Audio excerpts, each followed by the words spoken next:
Então, o que significa ansiedade excessiva? São os transtornos de ansiedade.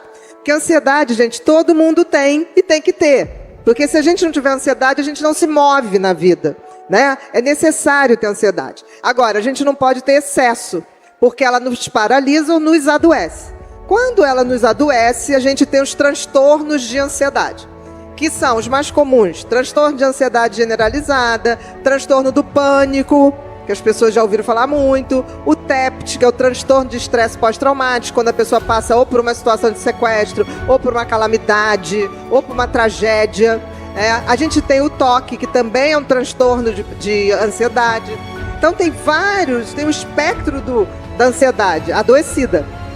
Quando alguém chega assim, você é ansioso, não está dizendo nada. Todo mundo tem que ter ansiedade.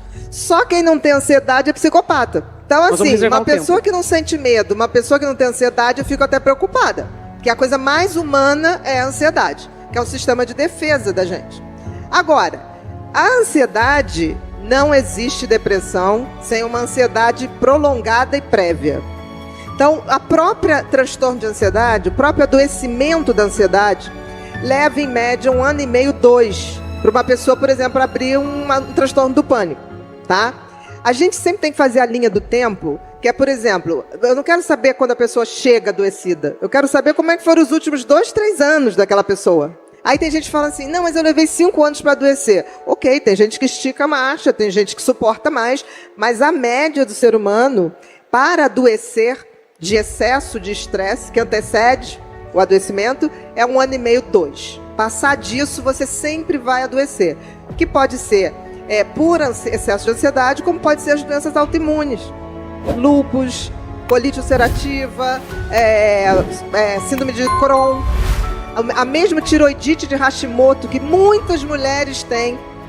Nada mais é, gente, do que um estresse prolongado, uma ansiedade prolongada, que fez um nó no teu sistema imunológico. O que é a tiroidite de Hashimoto? Os teus anticorpos passaram a atacar a sua tireoide. E quando você vai ver a história dessas mulheres, tem ali 2, 3 anos anteriores, da gente dando muito mais do que precisa e o que deve. Então são sempre aquelas pessoas mais arrimo de família, que querem resolver tudo, que querem ajudar todo mundo, que querem ser a melhor funcionária. Tudo tem um preço. Então eu costumo dizer que se a gente não controla a ansiedade, o excesso da ansiedade, a própria ansiedade pode parar a gente. Geralmente para pelo pânico. Porque quem tem pânico paralisa. Mas se não parar, vamos supor que a pessoa fala, não, mas eu vou continuar, porque os ansiosos são muito produtivos. São extremamente produtivos. Então o que ele faz? Ele vai. Se ele não para no pânico, ele para na depressão. O burnout nada mais é do que uma depressão que vem do trabalho. Se você, no livro Mentes Depressivas, eu falo exatamente isso. É aquela depressão que você teve um estresse prolongado, você teve um desgaste prolongado de 1 ano e meio, 2 pelo menos, dentro do teu ambiente de trabalho. Está bem conectado isso. E a doutora me disse uma frase que ela explica bastante coisa do que nós estamos falando. Ansiedade é excesso de futuro, estresse, excesso de presente e depressão é excesso de passado. Isso mesmo. Essa frase, Ana, ela costuma marcar muito as pessoas porque nós estamos vivendo um contexto em que há muita competitividade, há muita pressa. Então nós estamos pensando muito no futuro, mas com medo deste futuro. Exatamente. Queria que você falasse um pouquinho sobre a diferença, mais um pouquinho, da ansiedade boa, que nos move, que nos permite criatividade, e da ansiedade patológica. Mais um pouquinho. Vamos lá. Primeiro vamos distinguir medo e ansiedade. Ótimo. Por quê? São primas irmãs. É uma moeda, duas faces da mesma moeda. Medo, gente, é quando eu, por exemplo, tô aqui e aí de repente começa um tumulto, aparece uma pessoa aqui armada. Todos nós vamos ter uma reação imediata. O coração vai disparar, os músculos vão tensionar, vai faltar ar, a boca vai ressecar. Isso é uma reação de que você tem que tomar uma atitude. Você não pensa para ter uma reação. O seu cérebro pensa por você. Porque isso é uma coisa que o cérebro tem de forma primitiva e que fez a gente chegar aqui hoje. Por quê? A gente precisava sobreviver. E para sobreviver a gente tem que ter um mecanismo muito bem construído de defesa.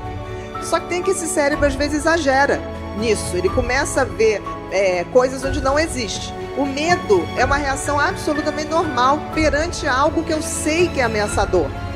A ansiedade é a mesma reação, mas não existe esse perigo palpável. Sou eu que crio. Não, é um medo subjetivo. Por exemplo, quando eu tenho medo do meu chefe, para o cérebro, esse medo é quase assim, ele vai me matar. E é muito difícil um chefe pegar e matar um funcionário.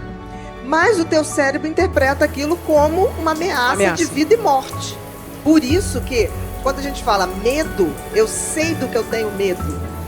Agora, quando eu falo ansiedade, é um medo subjetivo.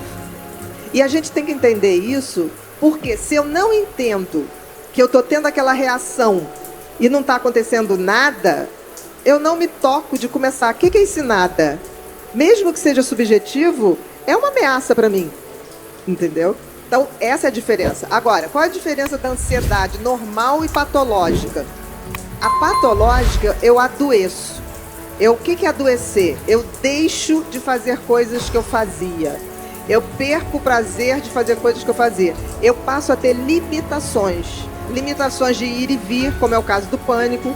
Eu passo a ter essas descargas de adrenalina e noradrenalina do nada. Eu tô de férias. Tudo é uma ameaça. Tudo é uma ameaça. É como se o cérebro entrasse num pane, num curto-circuito, e que ele passa a reagir ao mínimo estímulo, como se aquilo fosse um vida ou morte. Então você está sempre em estado de alerta.